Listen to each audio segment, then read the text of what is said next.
Welcome to the Vol Bros presented by the Ultawa Club. My name is Evan. My brother Rustin is currently on a baseball field coaching. And we are two Vol Bros who are actually bros in real life. Rustin might be joining us here in a little bit. They're apparently in the last inning of the championship game in his son's baseball tournament in Atlanta. And so he might join us on audio from the car on his ride home back to Chattanooga. Hope everybody's having a great evening. It was a nice dark mode game yesterday, and shout out to the Pride of the Southland Marching Band for the dark mode power tee in the pregame. That was awesome. That was absolutely incredible. Want to know what you thought about the game, so let us know in the comments. Already had a whole bunch of comments come through. That's what I'm talking about. We're going to do our player of the game and our play of the game, but I'll go ahead and give my general thoughts about the game. Many of you know Rustin posts the Smokey. This episode of Smokey was on our Twitter and Instagram and Facebook pages. He posts that after each game. Well, I thought he hit the nail on the head last night because he said this episode of Smokey is called Points on the Field. We were very, very good at leaving points on the field last night. When you stop and think about it, 3 drop touchdown catches. So I'm thinking of Chris Brazel dropped it in the end zone. I'm not going to count Miles Kitzelman's drop against him because that dude made a phenomenal. That defensive back, it might have been a linebacker for Kentucky, made a phenomenal play separating Miles from the ball. So I'm not going to count that against him. I don't think anybody could have held on to that ball. But then Chaz Nimrod, the beautiful, probably Nico's best pass of the night, hits Nimrod right in stride in between 2 defenders. No one between Nimrod and the end zone, and he drops it. So that's a touchdown. Should have been. Then you figure we missed 3 field goals, plus we had a turnover, a fumble inside Kentucky's 20-yard line that should at least have been a field goal. So when you add all those together, we'll remove Miles, and you know what? We'll even remove one of the field goals because the first one was a high snap. It was over 50 yards anyway, so timing has to be perfect. Timing was thrown off because of the high snap, and which made it go way wide left. So let's throw one of those out too. So 2 touchdowns, 3 field goals, in addition to what we already had. I mean, you're looking at that point, we scored 28 plus 14 more for the touchdowns we should have had. Well, now we're up to 42 plus at least 9 more points in field goals. That's 51. We should have scored 51 points last night. And you actually heard, if you saw any of the post-game press conferences, you heard the players saying the same thing. They said there were too many points left on the field, too many plays that we didn't make that we should have made. So they felt the same way. We'll see what you all had to say about it. But overall, hey, we won the game. That's what matters the most. We're still in the college football playoff at this point. That's what matters the most.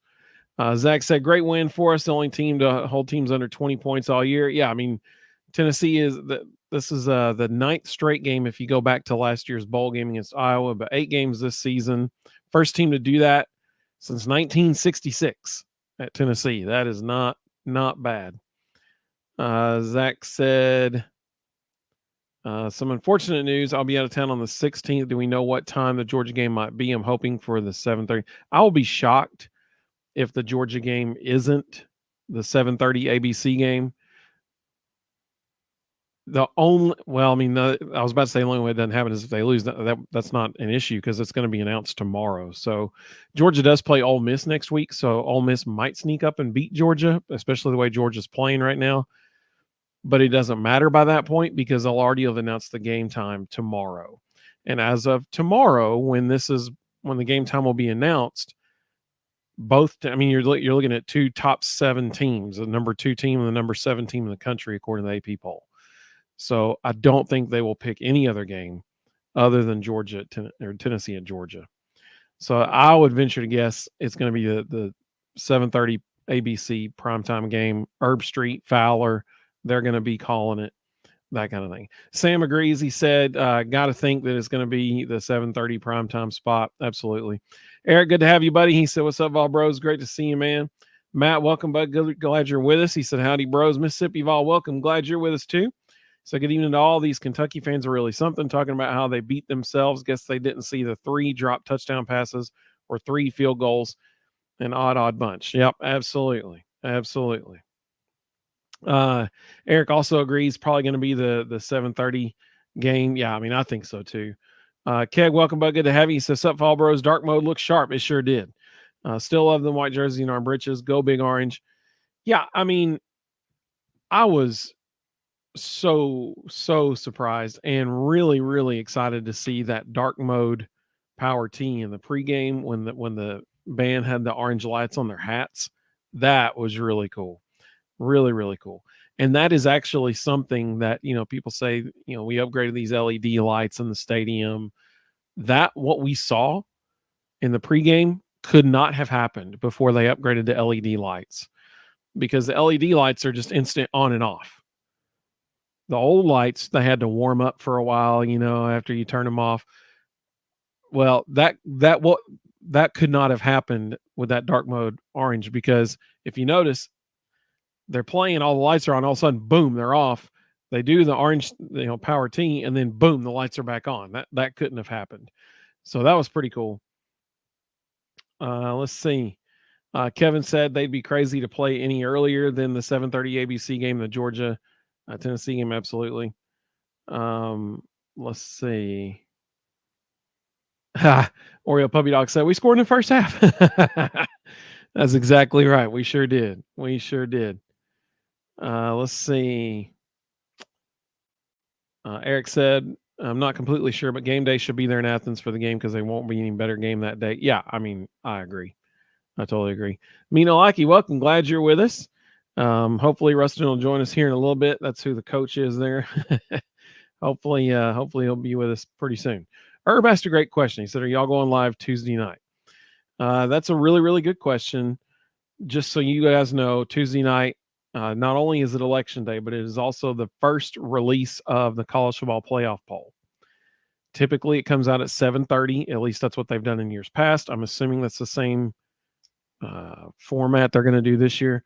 So 7:30, by 8 o'clock for sure, we will know Tuesday night what the college football playoff poll looks like. We're actually going to talk about that on our Thursday show. We will have quite a bit of things to talk about on our Thursday show, because men's basketball tips off tomorrow night. The Lady Vols also tip off at I think Tuesday. I'm not sure. I'll check in it. Somebody can let me know in the comments. But the men's basketball team does tip off tomorrow night, so we'll have that game to talk about. We'll have the college football playoff poll to talk about. Plus, we'll be previewing Mississippi State. So Thursday night is going to be a huge show. We invite you to join us that night for sure. For play of the game, Kevin said, how do you pick anybody other than Dylan Sampson? Well, no spoilers, but that might be who I picked. Let's see. Mina Laggy says, got to be Dylan Sampson, absolutely, for her player of the game. Yeah, Keg made a good point. So with Miles Kitzelman, when that pass got broken up in the end zone there, he said the helmet on the ball is almost impossible to catch. Yeah, I mean, Miles got blown up by that defender. So kudos to him, whoever that guy was. It was a clean hit. He came in below the head, put his helmet, right in Kitzelman's chest, his shoulder right in Kitzelman's chest, breaking up the ball. I mean, that's just a solid play by that defender. So I can't really blame Miles for not catching that one. Let's see here. Zach said the Will Brooks interception changed the game for sure. No doubt. 14-10 when he intercepted that ball. That was huge. Kevin said that Nimrod drop was a heartbreaker. Absolutely. Like he said, we should have had 58. Yep. I mean, that's fair. Yeah. Mr. Osborne, welcome, buddy. He said, good evening all and go Big Orange. Glad the Vols got the win. We played a grade C game, in my opinion. And for the playoff committee, we really needed an A game. I'm happy with the win, but hope for more. I understand totally. Let's see. Rhonda said, good evening all. Hey, we scored in the first half. Yep, that's exactly right. Sam said, Danny White's doing a great job with the fireworks, checker Nealon, the orange out, dark mode, etc. All this creates excitement, helps recruits. Great job, Go Big Orange. Yeah, for sure. I mean, there is not a recruit who leaves Neyland Stadium being like, it was okay. No, they're all just raving about it. They're all just head over heels with what they see, and rightfully so. Let's see. Miyagi said the points that she said, felt like we left on the field: 3 touchdowns, 3 field goals. So it should have been 58 points. Yeah, I mean, that's fair. That's fair. Let's see here. Oriel Puppy Dog said, fun watching Nico grow while still winning. Poor kicker, felt sorry for him. Yeah, Max Gilbert had a rough night. He sure did. The only thing that, I think we should be concerned about with that is you don't want the next time he runs out on the field in England next Saturday night, you don't want this Saturday night in his mind still. And I mean, talk about mental toughness to not have it in your mind. It's going to be really difficult for him to not think about those 3 misses as he runs back out there this weekend. But we need him. We need him, especially in Athens. We need him. Bill, welcome, buddy. He said tight ends are key to being successful the rest of the season. Hype needs to hear this. Absolutely. I mean, they were fantastic last night. Holden Stays got some catches too, but Miles Kitzelman, man, fantastic evening. Mr. Osborne said the most surefire way to make the college football playoff is to win out. 100% agree. And finish 11-1 as the sports media is biased against the Vols and have been all my life. If we finish 10-2 losing to Georgia, I bet Bama or LSU will go. So here's what's interesting. Alabama, even though they didn't play this week, moved up 3 spots in the polls. That's quite a jump. LSU, so right now Alabama is 11, LSU is 14. They play each other this weekend. A lot of people are saying that could be a college football playoff play-in game. That if whoever wins that wins out, they're going to be in.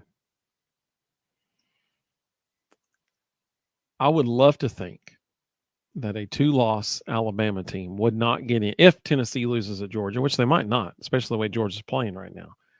But I would love to think that the playoff committee would show enough common sense that a 2-loss Alabama team who lost a head-to-head against Tennessee would not get in over I've heard this story before. Huh. So apparently head-to-head would not matter with the playoff committee, and that's why Mr. Osborne is exactly right. If Tennessee loses at Georgia, we very well might be leapfrogged by Alabama, even though we beat them, which is absurd. But they're the media's darling for whatever reason. Let's see. Kevin said that Sam is totally right about Danny White. He said, what a move to get him. I had no expectation that came close to what he's done in Knoxville. Yeah, for sure. Totally agree. He has exceeded every expectation. Mississippi Vol said, I would just love to see us come out and make some big plays when we have the chance to do so. We have a great opportunity this week. Question is, will they go out there and do it and put it all together? That's a great question. Great question. Rhonda said that atmosphere in Neyland, we can't forget the piped in noise. Well played, Rhonda. Well played. Keg made a great point. He said, still no Will Martinez talk. Yep, he's exactly right. Our DBs are playing some ball back there right now, for sure. Let's see. Sam said, how many recruits visited for Checker Neyland and keep coming back? Yeah, a great point. Great point. There have been several who have canceled trips elsewhere to return to Neyland. That's a really good point. Let's see here. Rhonda said the whole team pushing Dylan Sampson over the goal line was the best. Also excited for Will Brooks. Absolutely. Absolutely. Mississippi Vols said, speaking of basketball, even this is the first time I've been this excited over a Lady Vols team. It was an exhibition, but the game Thursday night was so fun. Can't wait to watch or see Tuesday evening. Yeah, I mean, I agree. Here's the thing about that game. Literally when has anybody ever seen that much action, that much motion, nonstop up and down the court with that many shots going up. I mean, they took like 40-something threes in the game. I think 43, maybe 46, something like that. That's just fun. I mean, it's just fun to watch. Let's see. Kevin said we only have one more game to get the offense rolling more smoothly for Georgia. He's exactly right. Absolutely. Austin said Max Gilbert had the flu all week and didn't practice. I think he'll get it back together. Man, I hope so. Hope that's exactly what was going on, and hopefully he sees it goes through the uprights a whole lot this week in practice, so he walks into that game confident next week against Mississippi State. Rhonda said, y'all may think I'm crazy, but I feel the Georgia game will be the game that the offense is going to show out and defense will continue to be in beast mode. I'd love that. I would love it if that happened. Absolutely. Eric said the committee always seems to find a way to screw Tennessee. Yeah. Yeah, absolutely. I mean, just look no further than 2022, right? VFL in Texas said go Vols. Absolutely. Let's see. Kevin makes a fantastic point. He said Beck looks inconsistent this season. That is 100% accurate. I mean, he's had back-to-back games with 3 interceptions. Doug, my buddy Doug, if you're watching, let me know. I think Carson Beck has had back-to-back games with 3 interceptions. Listen, that is not a good thing when Tennessee's defense rolls into Athens.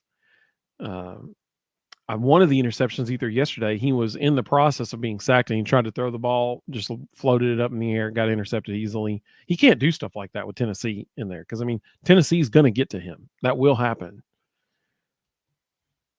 Tennessee can have 1 or 2 interceptions that day for sure. I mean, like you said, the bias for the media is true against Tennessee, has been prevalent for decades. Absolutely. Zach said, Georgia almost lost to Florida. Our defense is 100 times better. Well, that's a good point too. Let's see here. Of course, we didn't do so hot on offense against Florida either. Mr.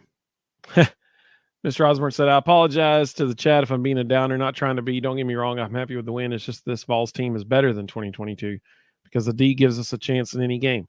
I agree with that. This defense gives us an opportunity to win every single game. If the offense just puts it together a little bit, they will win. Like, they will win any game they step on the field to play.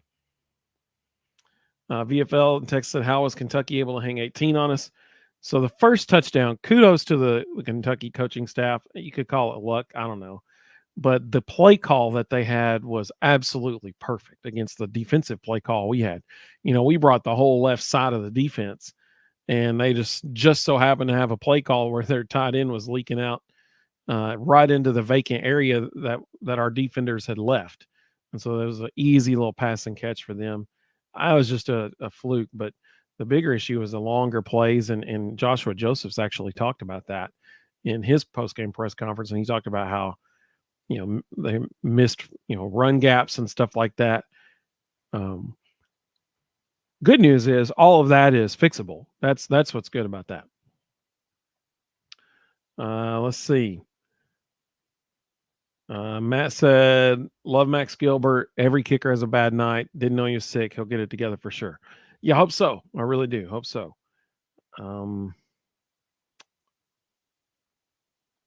Kevin said, speaking about bias, have the refs changed in terms of calls against Tennessee? Because it felt that way for a little while. But yesterday felt like some missed calls against Kentucky, but a couple on us.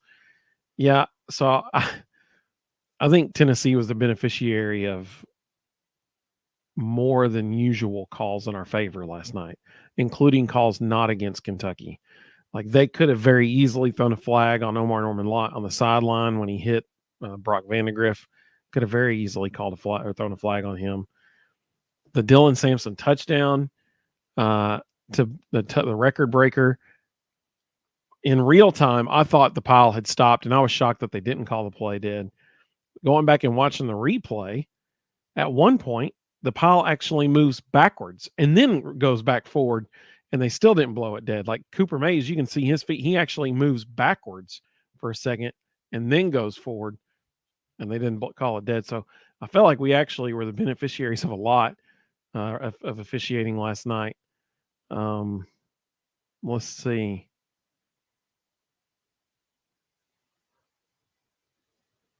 Whew, excuse me. Let's see. Eric said, all of us need to really hope that Dwayne Morris, who's currently he's a Middle Tennessee running back, he lives in the middle of the state, and he's currently committed to USC, Southern California, not South Carolina. And he was in Neyland, and today people were predicting crystal balls that he would flip from Southern California to Tennessee. VFL said,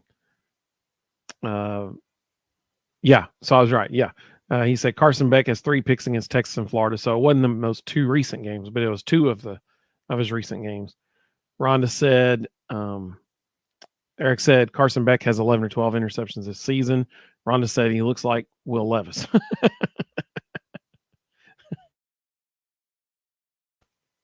That's pretty good. I like that. Let's see. Will, welcome. Good to have you, buddy. Glad you're here. Hey, Zach. I think that's a fantastic idea. See, that's why I appreciate you guys, because y'all remember stuff that I don't. I never think to say this, but I should. I should say it every time.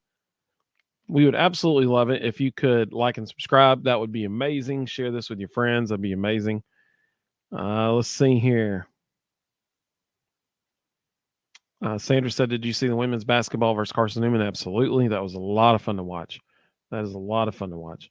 Matt said, what's up with Rustin? So Rustin is probably finishing up coaching his son's baseball game in Atlanta right now. It was one of those deals where they had like a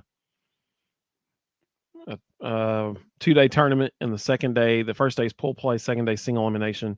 And if you keep winning, you keep playing. If you lose, you go home. And they actually made it to the championship game. So they're finishing up the championship game right now.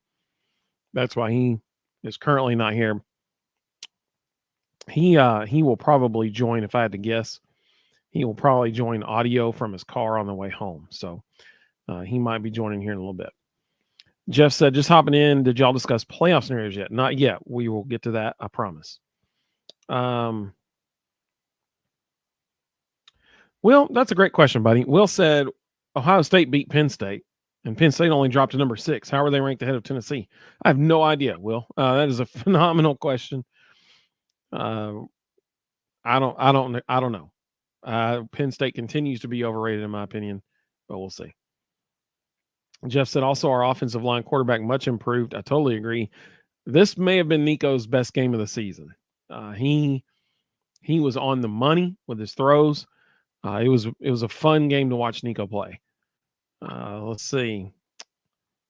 Like I said, best show on the interwebs. Hey, I appreciate that very much. Thank you so much. Sam said Kentucky took advantage of our defensive line pressure and upfield in their scheme to block lanes and get upfield. You're 100% right. Absolutely. They were very much going north and south right past our defensive ends, and they did a good job. Like I said, we're going to beat Georgia. She's calling it right now. That's what I'm talking about. Zach said baseball in the fall, not even the MLB goes, yeah, it's fall ball. Actually, I think it's this Wednesday. It is. It's this Wednesday. Tennessee baseball team plays right here in Chattanooga, where the Chattanooga Lookouts play. So that'll be exciting. Rhonda said Clemson went down. Iowa State went down. Texas A&M, Penn State. Yesterday was a great day for Tennessee. We're going to talk about that here in a minute. It was a phenomenal day for Tennessee as far as playoff scenarios are concerned. VFL in Texas said Ohio State is a better loss than Arkansas. I agree with that. However, I think it's the overall strength of schedule. Penn State has played Ohio State. That's it. And Tennessee has played. Now they have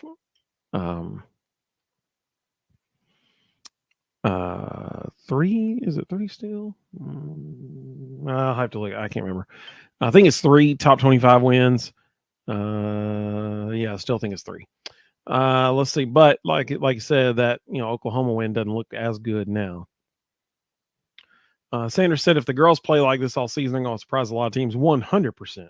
Absolutely. Ron, welcome, buddy. He said, wish Matthews was getting more playing time. Yeah, it was good seeing him on the field last night. He had one incredible block on the perimeter. I think he only had one target, though, so we got to throw it to him more. I agree. Like you said, Kentucky's backup QB was impressive. Could definitely run the ball well, for sure. Mr. Osborne said, I agree. Evan Nico played extremely well. He was on last night, looked sharp and in control. I agree. Eric said Penn State's ranked above Tennessee. Doesn't have anywhere near the resume Tennessee has. Let's see.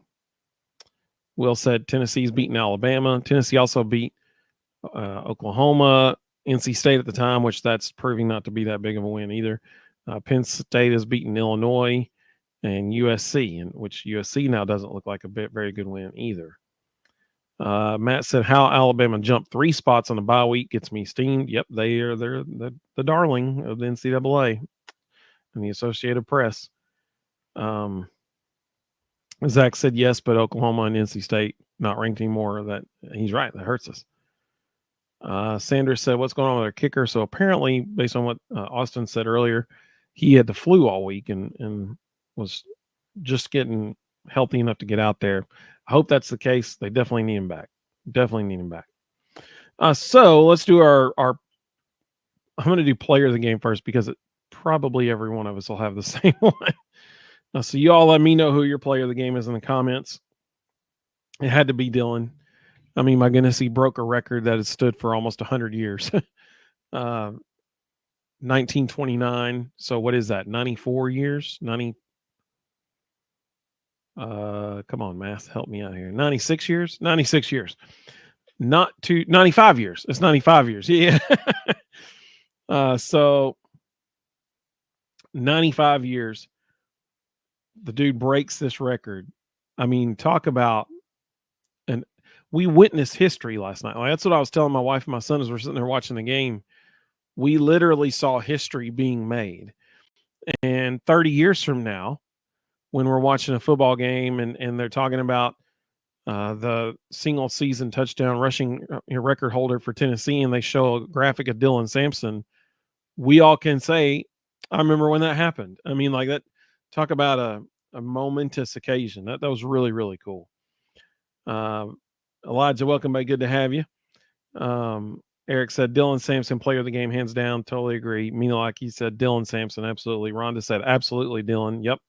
Matt said Dylan Sampson MVP.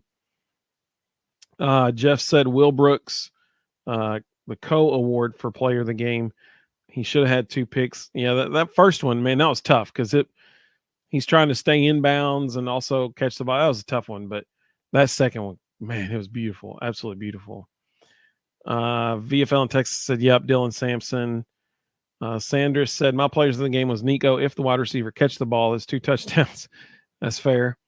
Like he said, Dylan for sure. Well, I love the touchdown he got, the record on too. Full team effort, absolutely. We're going to talk about that here in just a second. Zach said Dylan Sampson and Will Brooks. VFL said Sampson even got pulled for a good portion of the game. Yeah, he didn't play really in the second quarter. So that was cool to see him get back out there. Mr. Adams, Bobby said Sampson was amazing. Call out to Miles Kitzelman, was everywhere. He sure was. Kevin said Will Brooks has a tough season because of how Sampson just keeps taking the award week after week. Yeah, that's a good point. So I had an honorable mention as well. Y'all know that I like to, not just do one player, but to get as many as I can in there. My honorable mention was Nico because I felt like Nico had, like I said, arguably his best game of the season because, I mean, you could look back at Kent State and be like, well, I mean, they scored 35 points in the first quarter on Kent State, 56 in the first half. Yeah, I get that. But the competition last night was a little bit better than Kent State. And Nico was doing it with his feet and he was doing it with his arm. No interceptions. He had the best accuracy of the season. So he was certainly honorable mention for me. Elijah said Matthews should get all of Nimrod snaps until he can get the drops under control. That's totally fair. I totally understand that.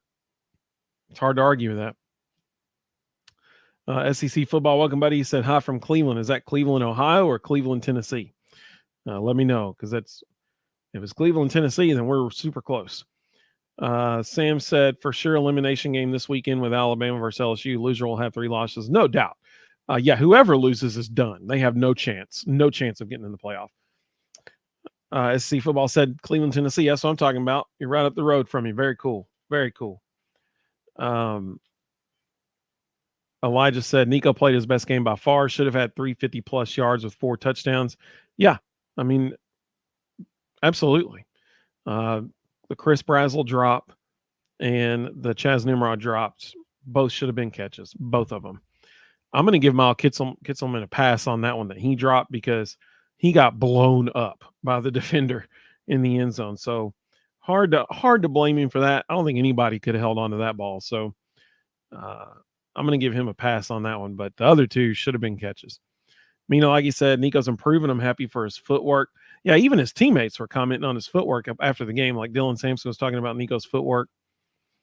Let's see. Eric said, that's when you know you have a good head coach benching your number 1 offensive player for making a mistake. That shows the younger guys and the recruits that if the ones make a mistake, that the 2s or 3s get a chance. Yeah, it also shows the whole team that nobody's above the team. Everybody's expected to play at a certain level. Absolutely. Let's see. Kevin said it was Nico's most complete game against a real threat, but he was still behind Sampson, Brooks, Pierce, maybe others. I agree. Yeah, I mean, for sure. James Pierce Jr. had a phenomenal game last night. Just fantastic. And that one sack he had that actually knocked Brock Vandagriff out of the game, when they showed the replay, there was no stunt or anything on that play. It's just like the left guard and the left tackle, neither one of them knew who was going to block him, and so neither one of them did. And I'm like, this is the best defensive end in the country. You might want to block him. Like, that might be a good idea. But they just let him go straight through the line. Jeff said, it's not just Nimrod's drops. He's also whiffing blocks downfield. VFL said my UT versus UT prediction for SEC championship game is looking more and more likely. It is. It certainly is, because Georgia has to beat Ole Miss and Tennessee the next 2 weeks. If they lose either one of those, they're not going to be in it. If Tennessee beats Georgia, then it will be Texas and Tennessee in the SEC championship game. Rhonda said, does Alabama and LSU play in Tuscaloosa or at LSU? They play at LSU. They sure do. Elijah said that ball that Miles got blown up on, he said nobody's going to catch that. That's exactly right. I mean, you can't fault that guy for dropping that one. Austin said Dylan is on pace for 1,470 yards and 29 touchdowns. He at least needs an invite for the Heisman. I think a big game versus Georgia may do it for him. Yeah, it's hard to argue with that. Absolutely. And really, when you think about, not only did he break a record from 1929, but they only played 10 games in 1929. We play 12 now. But Dylan broke the record in 8 games. 2 less games. And he broke that record. There's no telling how many touchdowns he's going to end the season with. Especially if they make it into the playoff and they win 1 or 2 games at least in the playoff. They should hopefully win all of them. Who knows, man? Who knows? Let's see here. Kevin said, I love that we're getting the tight ends more involved, give opposing defenses more problems to respond to. Absolutely. Yeah, for sure. Elijah said the Pierce sack that hurt the quarterback was so beautiful, literally unblocked right through the middle. Yeah. I was like, why did no one even touch him? They just let him go straight through the line. Let's see. Vols Titan said our wide receiver dropped some field goal attempts are the reason this wasn't a 40-plus night. Yeah, I mean, you could very easily make the case it should have been at least 51 points scored by Tennessee. And you could make the case that there should have been more, but for sure. Rhonda said, who does Texas play this weekend? They play Florida, I think. Oh, yeah. VFL already said it. He said Texas has Florida at home. Yeah. Let's see. SC Football said, did you see Georgia game? Beck had 3 picks again. Yeah, he sure did. Mississippi Vols said another thing the unusual, uninformed Kentucky fans like to bring up is the fact that James Sack should have been targeting.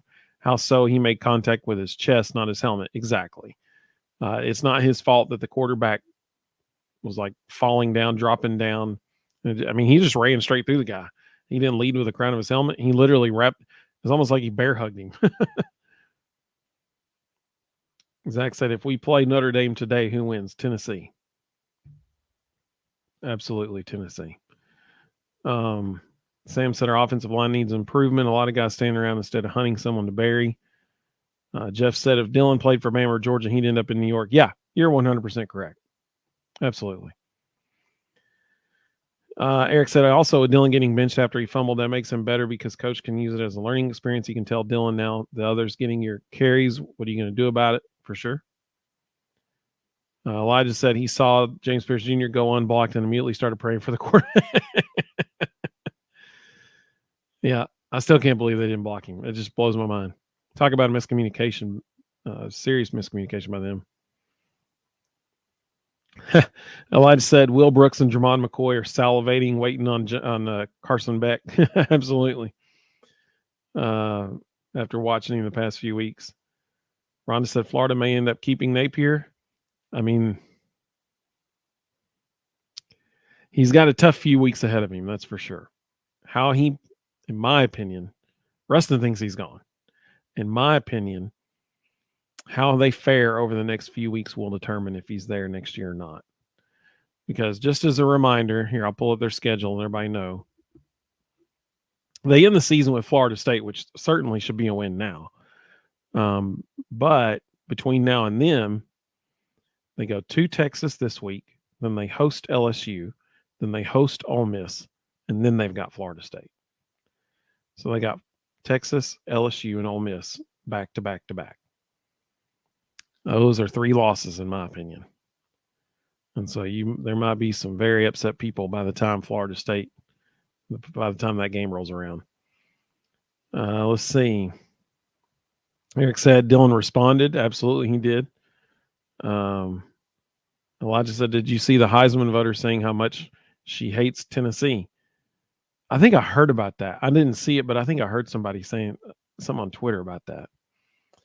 Oreo Puppy Dog said, Will Brooks will eat Carson Beck up? Hope so. I sure hope so. Sanders said our defense has been on point. We haven't allowed 20 points in any game this season. That's exactly right. First time they've done that since 1966. Not bad. Not bad. Elijah said if they win one of those 3 games, Billy stays. I agree. I totally agree. And because of what VFL in Texas just said and what Rhonda said, not only do they have 3 really tough games, but they also are down to their 3rd string quarterback. And so then you're like, well, you got to give him some leeway there because he's working with his 3rd string quarterback. Yeah, I get that. Kevin said, so what does it say that we've not even mentioned Sankey's Kiffin Law yet? I love the fact that you called it the Kiffin Law. That's amazing. I personally was shocked when Sham Umarov stayed on the ground after that extra point. I was shocked. And notice he was holding his arm coming off the field. They've never done that before. So I hope he's okay. I think he is.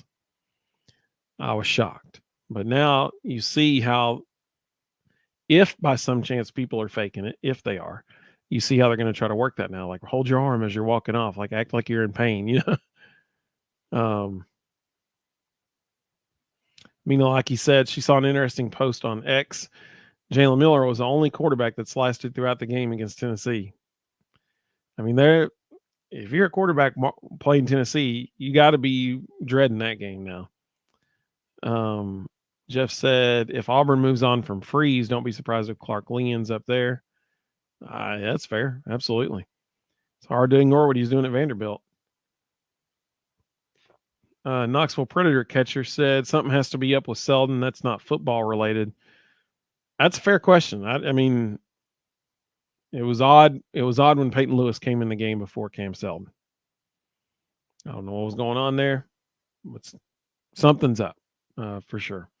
Whether it's on the field or off field, I don't know, but interesting. Austin said, by the way, the SEC single season rushing touchdown record is 28 by Derrick Henry. Dylan is actually on pace to break it right now. That's what I'm talking about. That would be amazing. Knoxville said, does the penalty for that reset every season? I'm assuming you're talking about the fake injuries. Yes, I believe it does.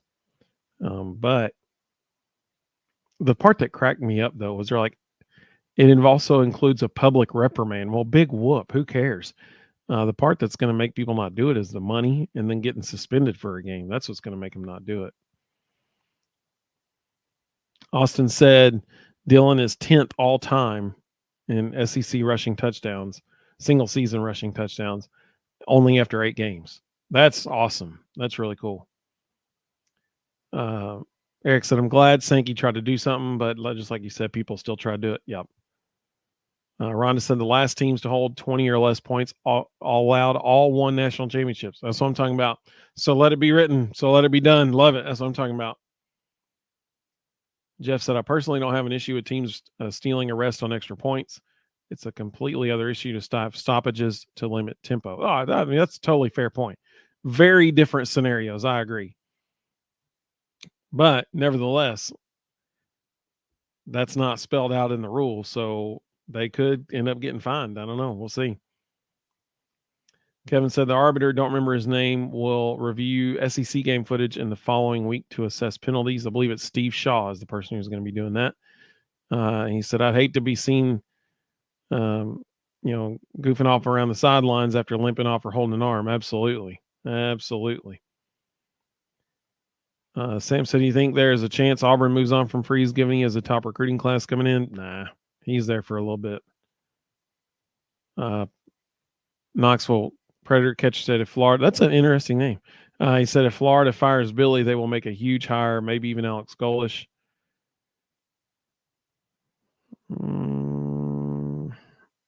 I don't know about that. They're going to need to, but I don't think they can, because they have some serious NIL stuff going on right now that I don't think any coach wants to walk into. I mean, they're currently being sued by Jaden Rashada for not fulfilling NIL promises made to him. So I don't know. It's not as an attractive job as it was a couple years ago, for sure. VFL in Texas said Freeze ain't going anywhere soon. Sanders said, you think men's basketball wins tomorrow? I sure hope so. I would love to start the season with a win. Elijah said they don't have the money to fire Napier. It's probably right. Sam said, not sure why the NCAA doesn't require players going down with injury to sit a series for required medical evaluation, player safety. You're 100% right. That's what they should do. That's what they should do. It should be the person cannot re-enter the game on that series. And that's how it should be done. And there should be one person designated on each sideline that watches that sideline to make sure if somebody comes off the field for an injury that they are not allowed back in the game. Clearly it's able to be done, because when the dude was like, faking or acting like his leg was about to collapse and fall off of him, number 11 last night for Kentucky, and then 2 plays later he's back in the game and they showed it on camera and like zoomed in on him. Clearly it can be done to notice, hey, he's coming back in the game, because they did it on TV last night. So there has to be somebody that's what really needs to be done. Yeah, do them fine or whatever. That's fine. Make the player have to leave the game. That's where it's going to get changed.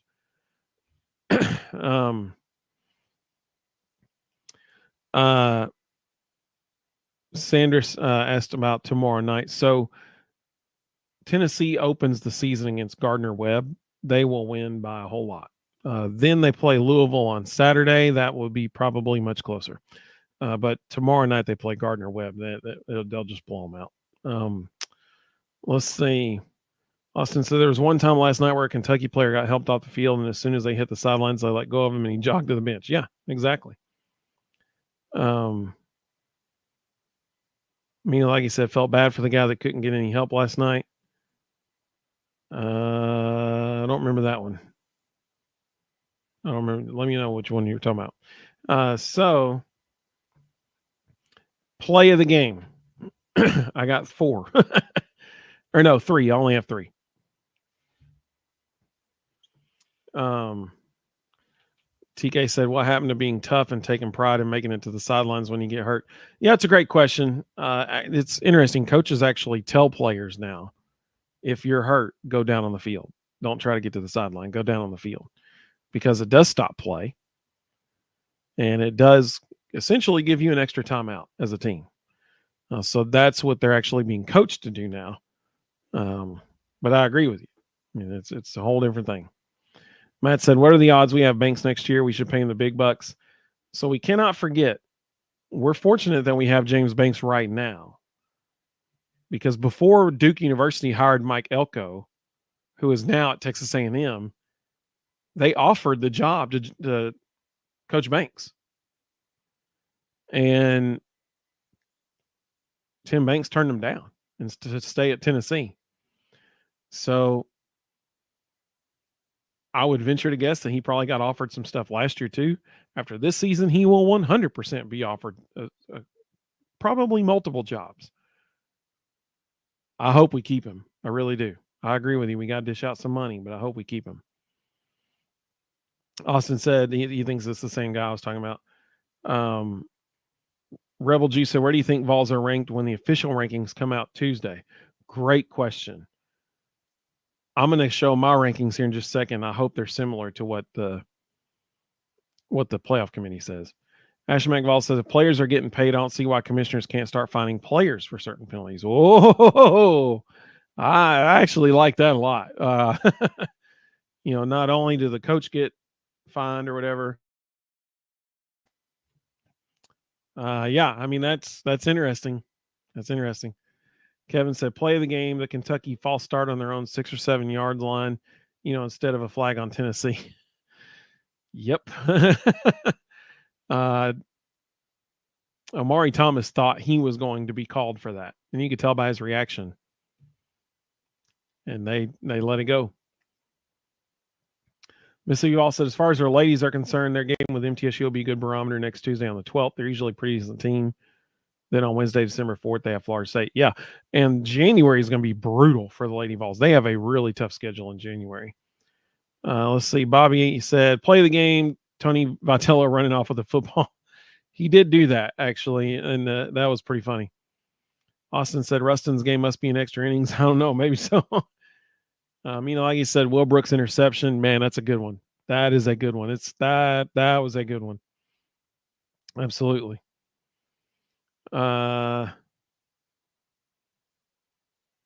Let's see.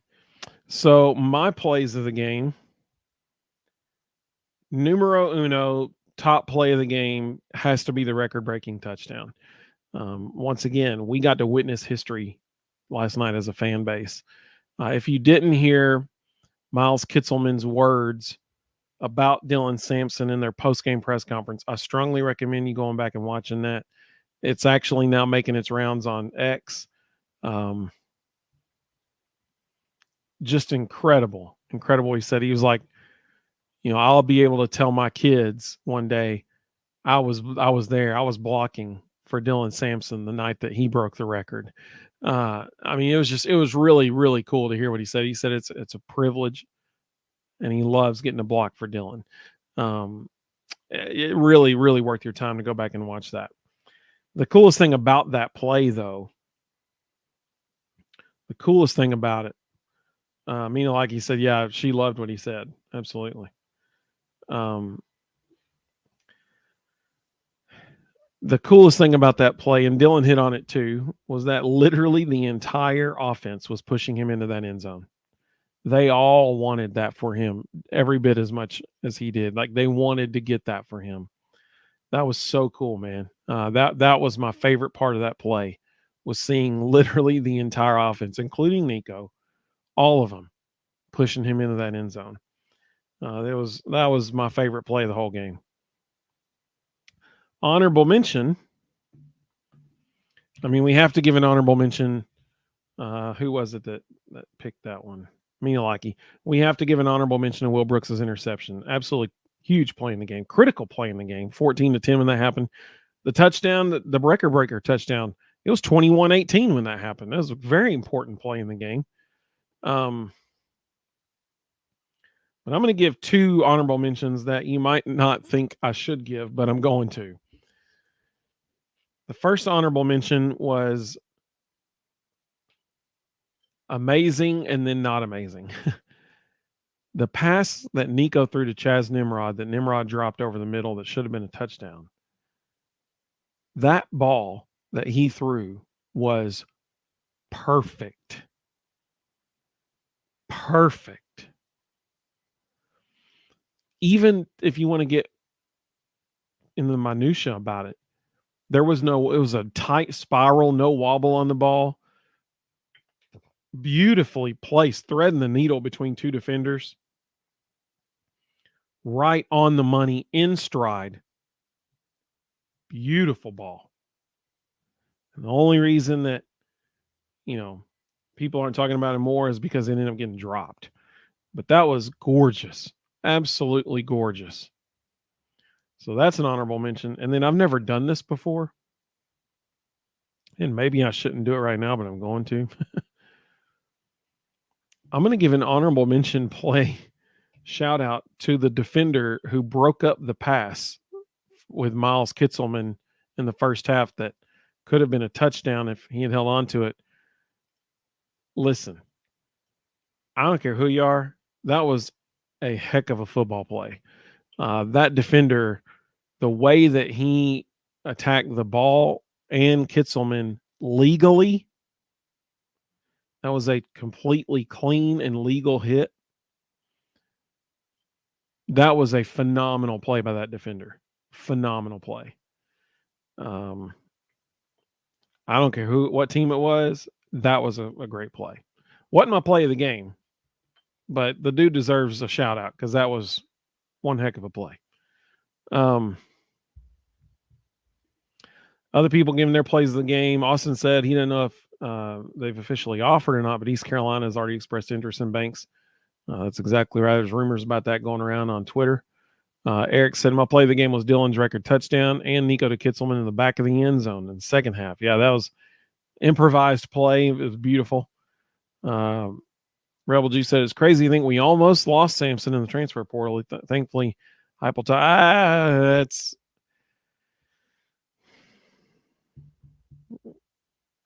technically yes. As far as we know, we almost lost him in the transfer portal. Do I think we really almost lost him? No. I think Dylan Sampson used the old Jalen Wright strategy to get more money in NIL. I think that's exactly what he did. And kudos to him. It worked just like it did for Jalen Wright. So that's what I think happened. Back-to-back years. That's what I think happened. Mississippi Vol said, Coach V running off with the ball was classic. All sports on the hill are just fun again. All the coaches and teams love and respect each other. Truly a special time. Yeah, 100% agree. Jeff said, also like the touchdown to Kitzelman. Pretty sure it was designed run RPO where Nico read the end, crashed on Dylan, scrambled and found Miles on the scramble drill perfectly. So, yeah, so he's actually Miles talked about it after the game. The primary receiver was Holden Stays, actually. But Holden was covered up because apparently the play was designed to be running against a man-to-man coverage, man coverage. Well, they were in zone. And Miles said we've actually never practiced it against zone because we've always run against man.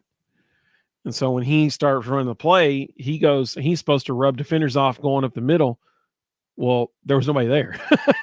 And so he just turned around and he said he locked eyes with Nico, and Nico threw the ball back to his left because there was nobody in that area. So interesting how that worked out for sure. I'm glad it did. Rhonda said you could see how much they care for each other in that post-game press conference. Absolutely. Absolutely. Austin said the whole team literally carried Dylan to the record. I love this team's cohesiveness. It will pay off as games get tough later in the season. I just feel it. They play for each other. I 100% agree. And I think we saw physical evidence of that last night. I think that's a great point. Kevin. I'm going to come back to that one because that's a good point. Matt said the Sampson run that he did 2 spin moves past 2 defenders to get like 15 yards was awesome. Totally agree. Kevin said, man, Peyton Lewis had a great game too. He sure did. He played really, really well. Austin said Nico said on that touchdown to Kitzelman that he wasn't even supposed to be running a route. And he just released. Nico found him. Yep. He was supposed to be the guy that was like rubbing defenders off to get Holden Stays open. Like you said, Dylan is smart, talented, and savvy. Absolutely. Big Vol Daddy, welcome, buddy. He said, take the win and run Vols. Bring on the dogs. Both. Well, yeah, both of them, because we got Mississippi State this week and we got Georgia the week after. Let's see. Mr. Osborne said, I think a great play was when Kentucky went for it on 4th and goal on their first possession. Absolutely. And Ricky Gibson broke up a pass, saved a touchdown. That was big. Not only did it save a touchdown, they also lost 3 points, which would have put them over 20. So I'm glad they didn't do it. Let's see. No Darth Ducky. Darth Ducky said SEC needs to move to 9 conference games. Let there be more chaos. Not a chance, buddy. Not a chance. Why? No. Our schedules are hard enough as it is in this conference. We do not need to add on another game that's going to potentially ruin a playoff bid. No. Nope. Don't agree. Rhonda said, you see the chemistry like we did with our championship baseball team. Exciting to be a Tennessee fan. Absolutely. Sam said, enjoyed hearing the TV commentator saying, who is this Lewis guy? Darth said, it will be fun, they said. Yeah, so I hope you're enjoying the Big Ten. You're number 1 in the country, so that's good. That's very good. Sanders said, my play of the game is our kicker finally hitting the field goal for the extra point. I'm going to go back to what Kevin mentioned, because Kevin's exactly right on this. He said, not to be annoying, but how did we miss the last 2 seconds of the first half? No one was ready for that snap. Not a big issue. Something I hope they rehearsed, because Nico had a chance for Hail Mary. Yeah, you're exactly right. That was evidence of just lack of focus. It was very frustrating. Coaching staff's to blame on that. Players are to blame on that. There's only 2 seconds left. They have to be down ready, so as soon as they hear the whistle, boom, that's the cue to snap the ball, and they didn't do it.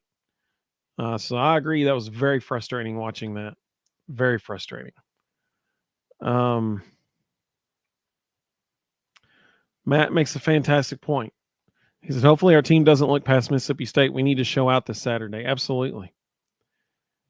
Eric said, I disagree. The SEC needs to stay at 8 games, not 9. There are already enough tough games in the SEC without adding another conference game. Totally agree. 8 is plenty. Plenty. I agree with Matt totally. We cannot look past Mississippi State. We just can't, because they're really talented. I mean, not really talented, but they only lost to Georgia by 10 at Georgia.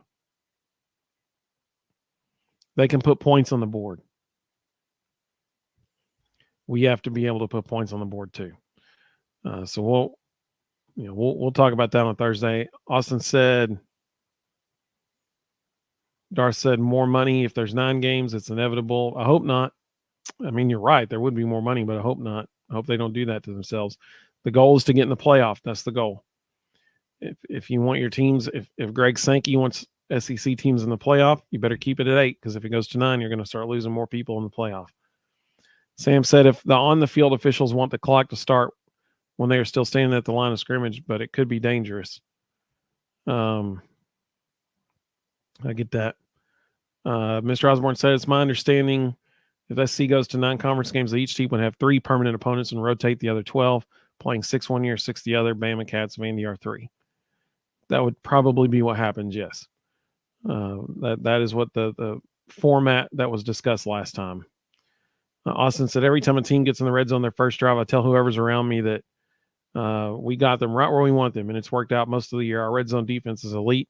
Yeah, I mean, we always get a turnover, it seems like. It's awesome. Absolutely.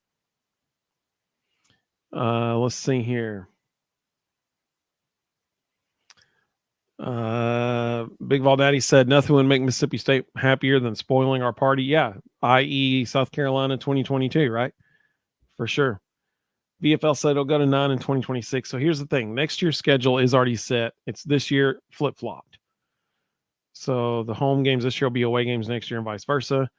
There will be a new schedule format in 2026. We don't even know what it is. Hopefully, it's not 9 games. People are theorizing it could be. Hopefully, it stays at 8. Rhonda said, no matter who we play, we got to give it our all. Absolutely. Tennessee Vols Recruits 101 said, we got to win that SC, win Mississippi State, win at Georgia, win at Vandy. That's it. Then we'll be sitting at number 1. In the conference, yes. Tied for number 1. Right now, there's a 5-way tie for first in the SEC. That's going to shake itself out in the next couple weeks, but there is a very likely scenario where there's a 3-way tie for first. And then we get into all those crazy tiebreaker rules, but we'll see what happens. Ash Magval says, not more money because you lose the standalone non-conference games earlier in the season. I'm told those games are sold individually by each school. So actually, those games would stay. The schools that are really going to get hurt if SEC goes to 9 games are going to be schools like Chattanooga, UTEP, all these schools that we always, Kent State, these FBS schools that get paid massive bucks to come play a game. They're the ones that are going to get hurt because those are the games that are people would still have to play a non-conference Power 5 or Power 4 school. It's the small schools. I mean, like, for example, UTC, Kent State, those schools, their entire athletic department is completely reliant on playing 3 massive Power 4 FCS schools a year where they get paid $1 to $2 million minimum to come play them. Their whole athletic budget is dependent on those games.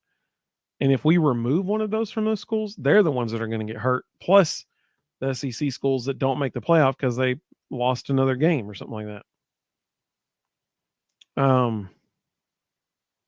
Sam said there's no more money when schools are required to pay the Jimmy Sexton coach buyouts. Yeah, that's true. Absolutely. Kevin said Florida, Georgia wouldn't be yearly opponents for us. I've heard the same thing, that if we went to 9, our 3 would be Vanderbilt because it's in state, Kentucky, and Alabama. That's what I've heard as well. Darth said y'all wouldn't let Oregon join the SEC, so don't cry about it to me. I think we asked it as a joke. Yeah, we actually upheld like the regional thing, like Southeastern Conference. The ACC and the Big Ten were like, forget that. And so the ACC, is now the all coast conference, basically. The Big Ten is now like the Big 27 or something like that. I don't know why they still call themselves the Big Ten when you got 18 teams, 20 teams in the conference. But it's working out for them because you got 3 of the top 5 teams in the country in your conference.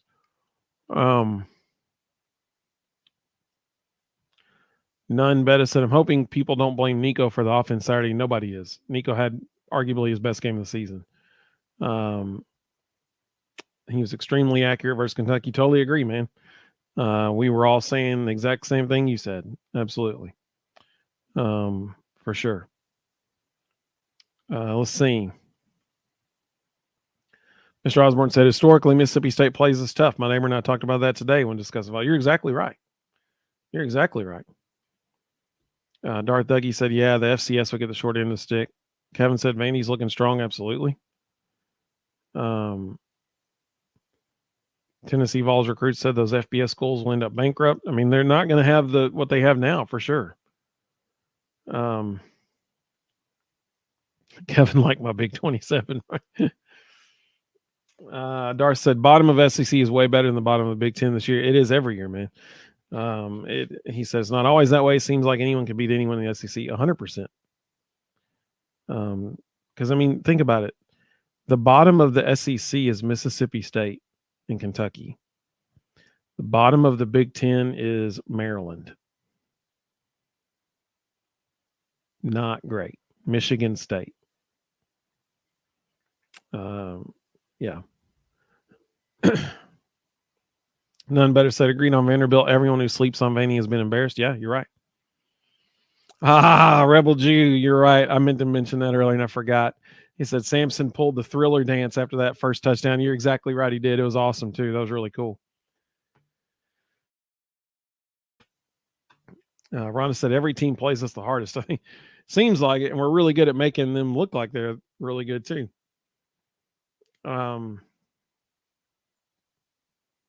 Mr. Osborne said, right. So when I was growing up, 70s, 80s, we never played Georgia, but we played Georgia Tech every year through 1989. We played Florida a little more, but not a lot. Mina like you like the Thriller one. Darth said, pretty sure Northwestern and Maryland could beat Vandy on normal years. Yeah, probably potentially. Especially, Northwestern in the last few years. Tennessee Vols recruit said no one's talking about Samson. He's leading in rushing yards, beating out Heisman candidates from Alabama, from Georgia, from others. Yeah, I mean, you're right. Nationally, they're not, but we sure are on this show and all the folks watching. Sam said, but what is it? What is Vandy going to do next year? And Pavia is out of eligibility and they lose the rest of their senior Utah State transfers.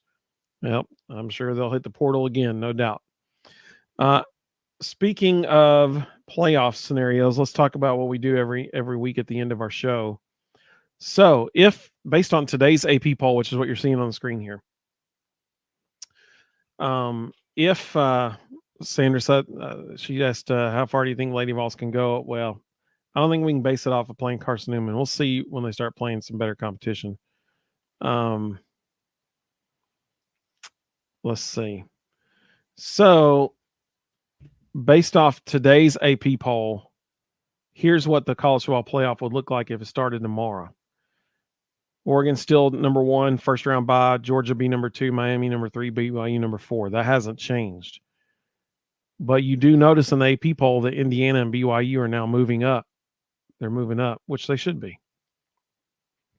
So then you have Ohio State hosting Boise State in the first round.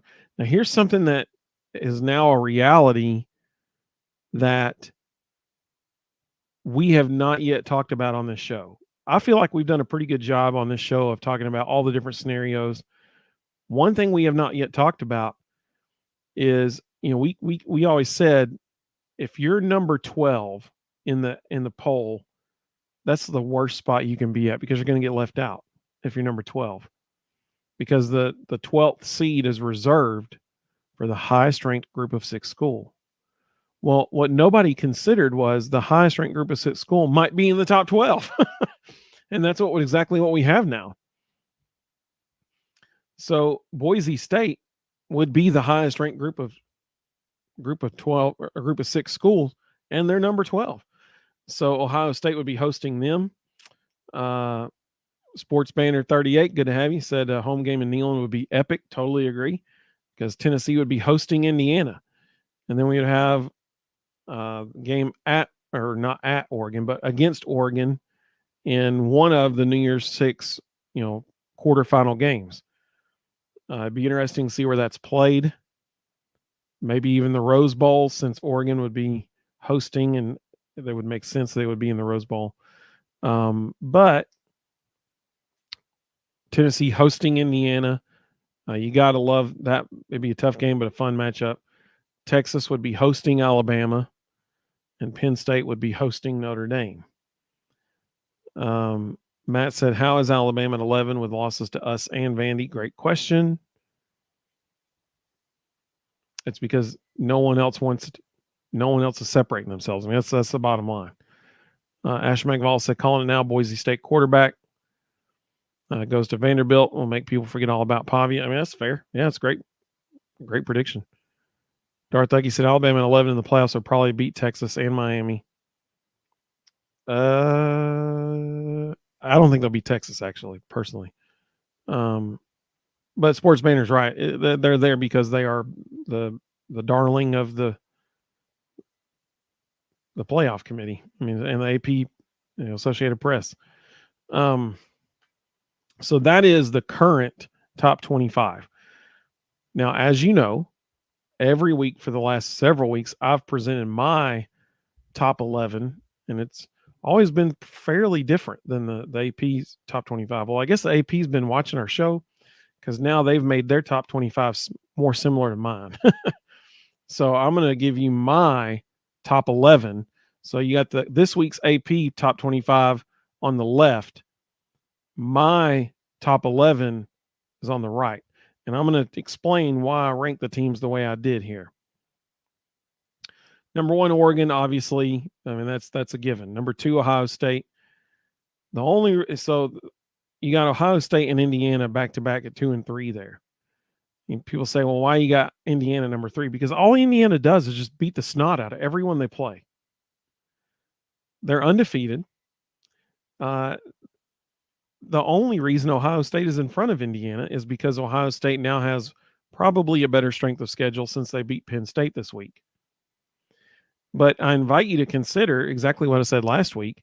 Ohio State and Indiana have a same common opponent, Nebraska, in back-to-back weeks. Ohio State only beat Nebraska 21-17. Indiana beat them 56-7. So all Indiana does is just beat the stew out of everybody they play. So because of that, that's why I have, but since Ohio State has played better teams overall, Ohio State's strength of schedule gets them ahead, in my opinion. So you got Oregon, Ohio State, Indiana, then Miami at number 4. Miami is playing really, really well right now. Duke's a good team, and they beat them really bad in the second half yesterday. So I mean, Miami, they're a strong team. I got Tennessee at 5, and a lot of people are like, well, you got orange-colored glasses on. Well, no, I don't. Here's why. When you look at the only thing that I think people could say is BYU should be ahead of Tennessee because BYU is an undefeated Big 12 Power 4 team. And BYU has a pretty decent strength of schedule so far. Like all their toughest games are behind them now. They beat Kansas State like a drum. I mean, they've played real. They are SMU's only loss. But I think if you put Tennessee and BYU side by side, put them on a field in a neutral site, Tennessee wins the game because of their defense. So that's why I have Tennessee ahead of them. I got Georgia, and Texas. Why are they back that far? Well, because Georgia beat Texas, so that's why they're ahead of Texas. Alabama beat Georgia, and Tennessee beat Alabama. So distributive property, Tennessee gets the nod in that group. Boise State, I got Boise State at 9. Why? Because Boise State's only loss is to number 1 Oregon by 3 points at Oregon. That is a very, very impressive loss. The only loss they have is against the number 1 team in the country at their number 1 team country stadium by 3 points. That's it. Penn State's at number 10 because I still think Penn State's overrated overall, but they do only have 1 loss, and it's to the number 2 team on my list, so can't drop them out of the top 10.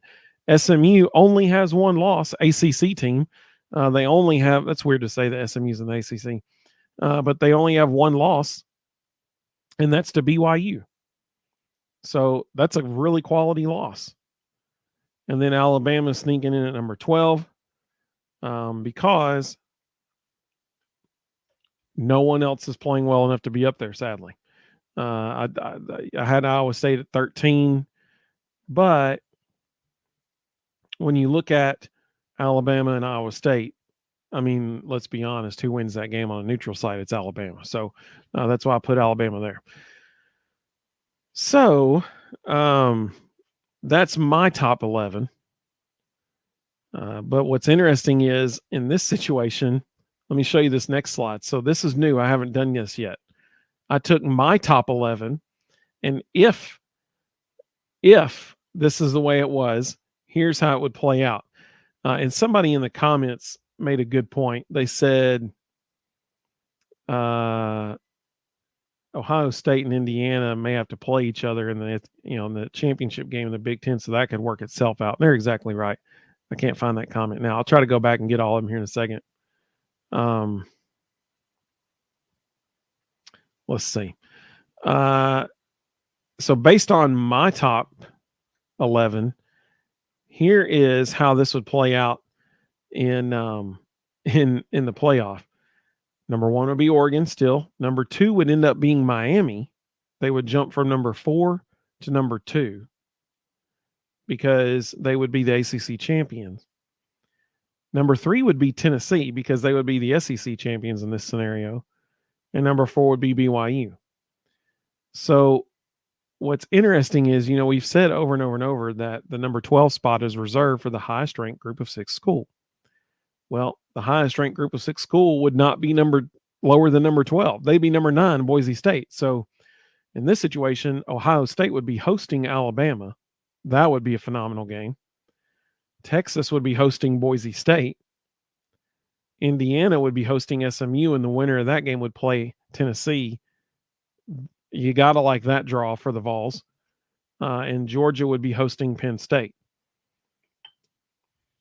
A lot of really good matchups in that situation. So I would love that to happen. Let's see here. Sports Banner at 38 said the winner of LSU Bama probably sneaks into the playoff. Probably. It depends on what happens in the Big 12. The Big 12 continues to be the conference that is going to be the most influential, I guess is a good word to use, the most influential deciding factor on who ends up being like 9, 10, 11, and 12 in the playoff. If BYU, every Big 10 school and every SEC school, and for that matter, every ACC school, they all need to be rooting for BYU so much right now. Because if BYU wins out, then they will probably be the only Big 12 school that gets in the playoff. That only helps the other 3 Power 4 conferences. So everybody in the ACC, everybody in the SEC, everybody in the Big 10 all need to be cheering for BYU to just win out. Kevin said Miami struggles with like a defense. Bama or Texas would beat them. Yeah, I agree. Kevin's talking about this bracket right here. Absolutely. Darth, let's see. Sam said Alabama is there because of the past, not the present. Yes and no. I agree with that. But also, I mean, when you're looking at Alabama and Notre Dame, okay, people might say, why didn't I have Notre Dame in my top 11? Because Notre Dame lost to Northern Illinois. Sorry. That disqualifies you, in my opinion. Not a good loss for Notre Dame. People say, well, they did beat Texas A&M. Yep, I agree. I think Texas A&M probably going to have another loss here pretty soon too. I think Texas is going to beat Texas A&M at the end of the season. Dar said he's rooting for LSU this weekend against Bama.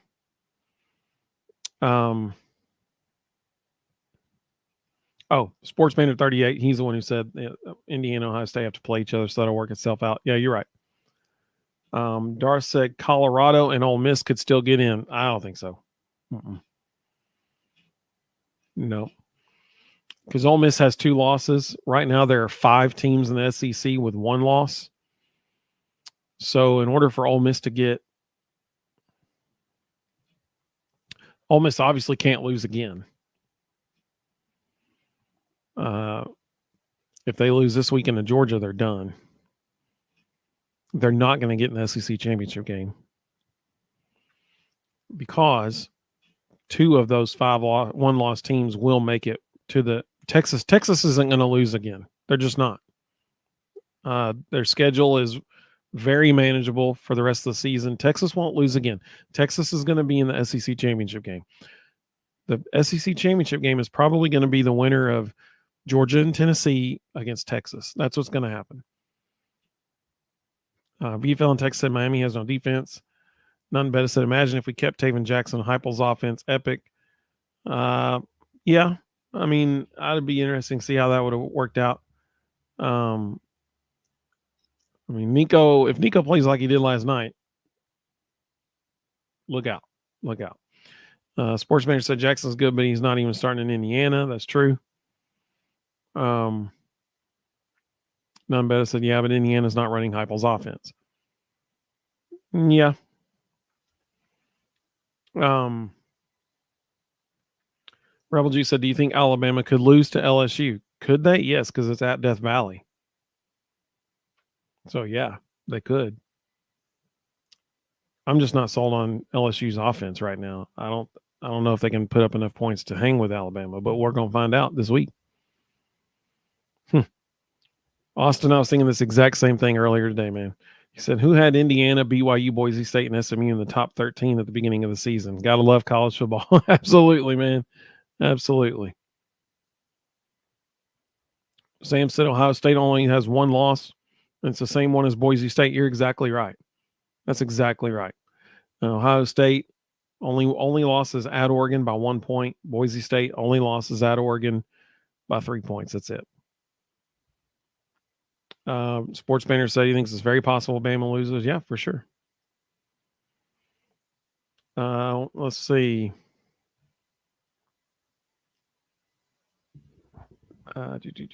Kevin said, I think Bama's vulnerable if LSU has a complete game. I could see them beating Bama right now. I see it as a toss-up. Yeah, I mean, like I said, it's just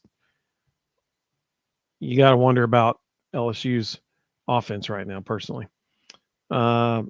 Austin said, I hope the playoff committee jumps us over Penn State. They are marginal with a cupcake schedule. Amen. Amen. Totally agree. Sports Banner said BYU doesn't know 100%. BYU's toughest part of their schedule is in the distant past. The rest of their schedule is very, very man. BYU will end the season 12-0. They will end the regular season undefeated. And then they're probably going to have to play the winner of, well, no, not anymore. So I was going to say they're going to have to play the winner of Kansas State and Iowa State, but Kansas State's probably is no longer in that conversation. If Iowa State beats Kansas State at the end of the season, then they're probably playing Iowa State in the Big 12 championship game. If that happens, if Iowa State beats BYU in the Big 12 championship game, they get the automatic qualifier bid. All of a sudden, Iowa State jumps from, let's see, right now they're at what, 17? So whatever they are 4 weeks from now, if they beat BYU in the Big 12 championship game, Iowa State's going to jump from number 17 all the way up to number 4 with a first round bye. That's the flaw in this playoff system. And if that happens, that knocks out probably an SEC school, because BYU will not fall out of the top 11. If they finish the season undefeated and lose in their conference championship game, they're going to be in the playoff. So somebody's getting bumped in that situation, and it's probably the lowest ranked SEC school. Let's see here. Matt said LSU night games are no joke. Milroe will fold under the pressure. Yep. Jake said, does a 10-2 Texas get in over a 10-2 UT? Great question. Don't think it's even worth talking about, because the only game that Texas might lose is at Texas A&M, and they're not going to lose that one. So Texas is going to be 11-1. They're going to be in the SEC championship game. But time will tell. Time will tell. That's a great question, though. If by some chance Texas does lose, I guess that really the question then becomes, who do they lose to? If they lose to Texas A&M at Texas A&M, the question then becomes, do they get in the SEC championship game? Oh man, so many different scenarios could come up with that. Then the question is, if they're in the SEC championship game, it's hard to imagine them not being, but in the playoff. But who would be in the SEC championship game then? If Tennessee's other losses at Georgia, that is a pretty good loss.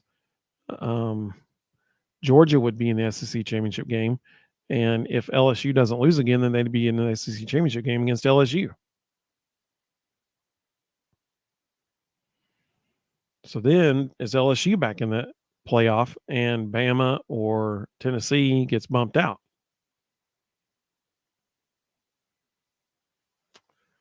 Man, I don't want to think about that. But yeah, I would say, yeah, Texas will get in over Tennessee. Sadly. Sports Manager said the committee will value quality wins way more than bad losses. For that reason, if Notre Dame runs the table, they get in. Yeah, I agree, 100%. If they end the season 11-1, they'll be in, no doubt. Kevin said I could see Colorado before Ole Miss. Ash Magval said anybody hoping for an at-large bid could really use Notre Dame losing to someone else. Totally agree. Sports Manager said Colorado. I don't see it. That's why they're in the Big 12 and not the Big 10. Do they have 2 losses? Is that correct? Or are they conference losses? I'm trying to figure out. I know they lost. Let's see. Here, I'll just pull up their schedule real quick. So they are currently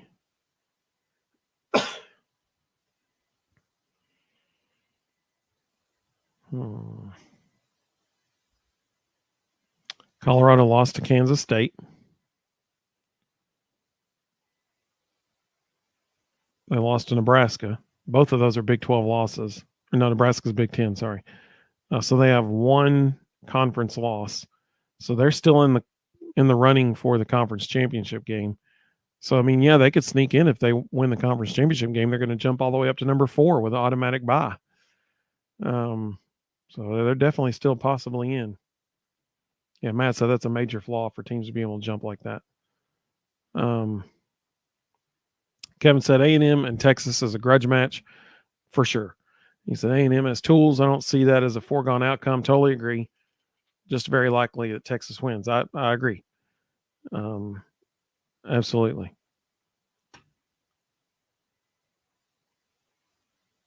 No, that's not correct. Ash Magval said the 1 through 4 aren't only for Power 5 conferences. It's highest rated conference champ, meaning Boise State would be number 4. Okay, even if I think it's actually for the Power 4, but even if it's not, if it's for the highest rated conference champs, if BYU wins out, it still won't be Boise State. But I'm glad you told me that. I could be wrong. But even, like I said, if BYU wins out, which BYU will finish the season undefeated. They will. Their schedule is so easy from here on out. The only game they might lose is the Big 12 championship game. But even that, they're probably going to win it too. They're probably going to be 13-0, and honestly, ranked probably number 3 or 4 in the country. But we'll see. Rebel G said crazy ending the Clemson shot at the playoffs. Yeah, it is hard to imagine them fighting their way back in at this point. Mina Laggy said, let's make sure that everybody hit the watch or the like button. Totally agree. I think it's a great idea. Matt said, don't like the auto bids. I agree. Just put the 12 best teams in. That's my thing. Put the 12 best teams in. Mr. Osborne said, Matt is right. LSU at night is very, very difficult to play, like Neyland at night. Absolutely. VFL said, Texas at Arkansas isn't a gimme game either. Yeah, that's fair. He said, we all know about playing in Fayetteville this year. That's right. Absolutely. Austin said Notre Dame will lose to Army. Hope so. Sportsman said, I hope Notre Dame loses to Army. I just don't see it right now. Rhonda said, hope everyone has a wonderful rest of the night. Good show, Evan. Appreciate what you do. See y'all next time. Hey, we appreciate you, Rhonda. Thank you so much. Austin said, if Army beats Notre Dame, do they jump a 1-loss Boise? That could throw a wrench into things. You're right. It very well could. It very well could. Yeah. Okay. Yeah. I got you. That's what I figured. Sam said, I can see the Big Ten and SEC having enough of this format and seeding. Oh, for sure. They're going to have some serious issues with this. And when they redo this in a couple of years, I would venture to guess the format changes. Mr. Osborne said, my question is, would an unbeaten Army team make the playoff?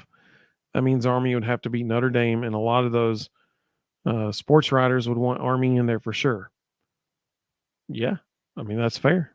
Absolutely.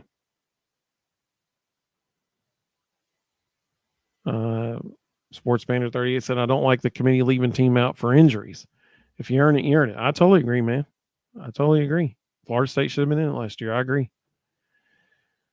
So, a lot of stuff still happened these last 4 weeks, and I'm excited to see what the first playoff committee poll is like on Tuesday for sure.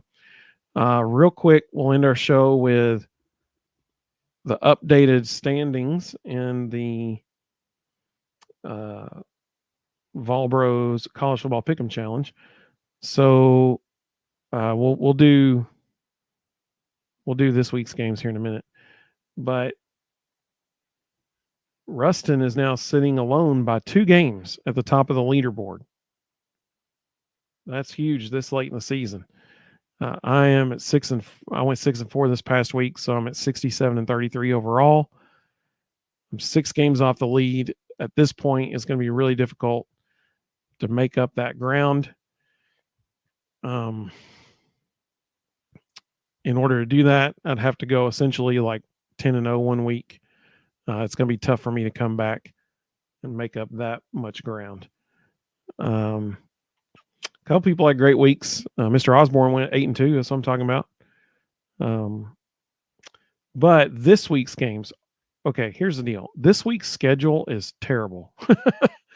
There's like 3 good games. That's it. Mr. Brooks said, how is Vandy the best team in the state? They're not. Tennessee is. But this week's, I mean, there were games that should have been theoretically great games, like Florida at Texas. That should be a great. It's not. Texas is going to destroy them. So here are this week's games. You got Navy at South Florida, Georgia at Ole Miss. That's one of the good ones. Michigan and Indiana, Clemson at Virginia Tech, Colorado at Texas Tech, South Carolina at Vanderbilt. That should be a good game. Alabama at LSU. That's a good game.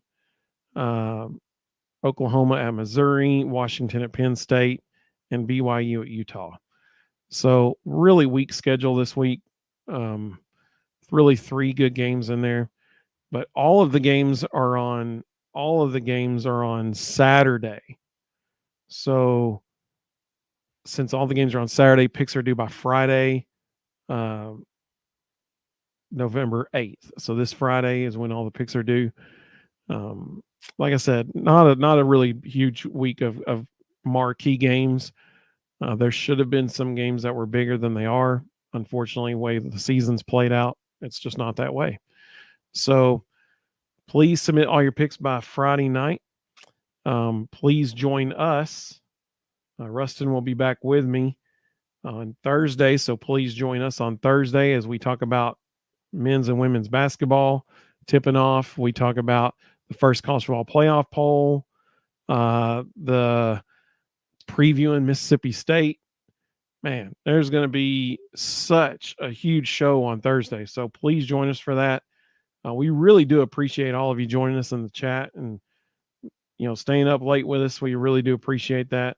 126 people across all 3 platforms right now, so that's exciting. We hope all of you have a great evening. Looking forward to seeing the first playoff poll come out on Tuesday. Hope all of you have a great couple days till we see you again. BFL in Texas, a way to hold it down solo, Evan. I appreciate that. Rustin, if you're watching, hope you get back safely from Atlanta. Mr. Osborne said, great show, Evan. Thanks, Vol Bros. We appreciate you so much. Kevin said, great show. Thank you, Kevin. I appreciate you, buddy. Like he said, go Big Orange. Absolutely. Rebel G said Tuesday's first official college football playoff rankings. Absolutely. And we find out the official election results. Yep. Well, maybe we'll see. Who knows with that? That's crazy stuff's happened. I hope we know by that night. I hope we know. Matt said, go Vols, baby. Absolutely. Totally agree. Austin, I appreciate you, buddy. He said, go. Great show, Evan. I appreciate that so much. Arch Manning in the portal. I hadn't heard that. I'm going to have to go look that up. Ash McVall said 10 out of 10. Hey, I appreciate that so much. Thank you. It's been a lot of fun. We hope all of you all have a great evening. We hope you see you Thursday. Like I said, huge show on Thursday. So much to talk about. So I look forward to seeing you all then. Go Vols, baby.